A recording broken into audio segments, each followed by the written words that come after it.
Hi, I'm Gwenny, and today we're gonna make macaroons. So, hair up, aprons on, let's go.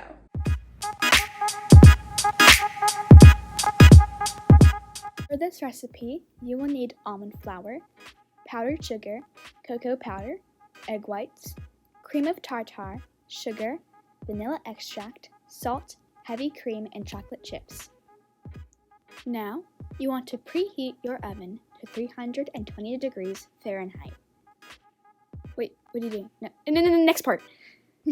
Sorry about that. Anyways, you want to line your baking sheet with parchment paper. And I don't really know what this is, but yep, sure, do that. Then you're gonna take 1/4 of a cup chocolate chips, put that in a bowl. You can add extras like I did. And then you're gonna microwave that for a minute or more. Once your chocolate is melted, you add 1/4 of a cup of heavy whipping cream into the mixture, and you mix that until homogeneous.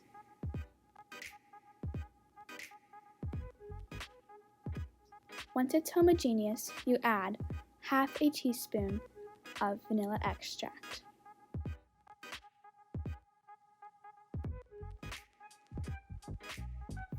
Now you'll put your ganache filling into the fridge while you bake your actual macarons.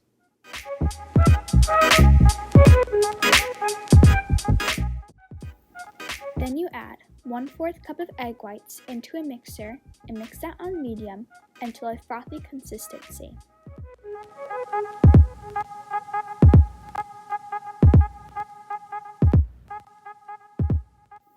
Then once it's frothy, you add 1 tablespoon of sugar.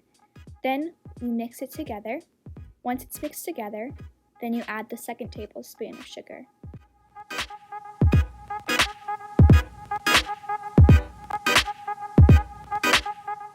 Then you add 1/8 teaspoon of cream of tartar and mix that until it reaches soft peak.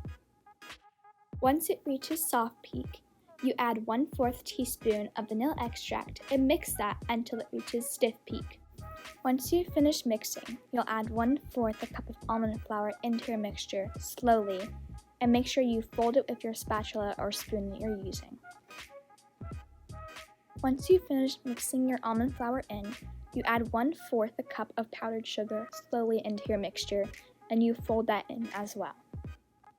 Now, add 1/4 a teaspoon of cocoa powder into your mixture and fold that in. So when I was doing this part, I realized that I messed up, and so you basically want to swap it. You put the Ziploc bag inside the cup, and then you add the filling in. If you do it the way that I show in this little clip, you'll do it wrong. I do it for the ganache. I'm sorry, I messed up there. Now, you're going to want to cut a little hole in the corner of your Ziploc bag, and then you'll use the Ziploc bag almost as a piping bag and pipe out the actual macaron shell onto your baking sheet. And now let them sit for 2 hours, preferably in a humid place.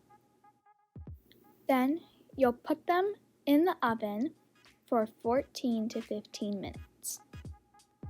Once your macaroons are finished baking, take your ganache out of the fridge and microwave it for about 15 to 30 seconds. Now here's where I did the Ziploc trick right, and so I put it inside the cup, and then I pour my ganache inside and seal it. Here's a little time lapse of me finishing up my macarons. So I peel them off the baking sheet, I cut a hole in my ganache Ziploc bag, and then I add another macaron shell right on top.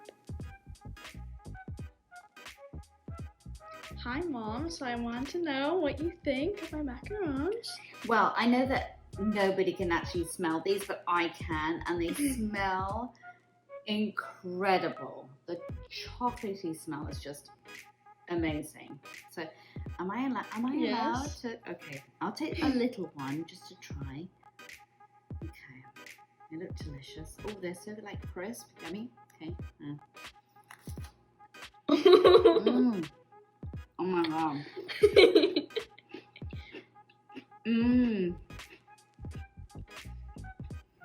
Are they good? Oh my gosh. On a scale of 1 to 10? Oh my god, you know what I love about them? What? Is they have a little extra crisp to them.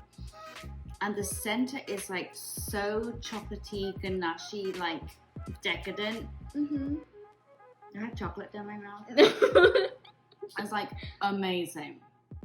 Like delicious. Like having this with like a lovely hot cup of coffee or hot chocolate. Excuse me, I'm busy.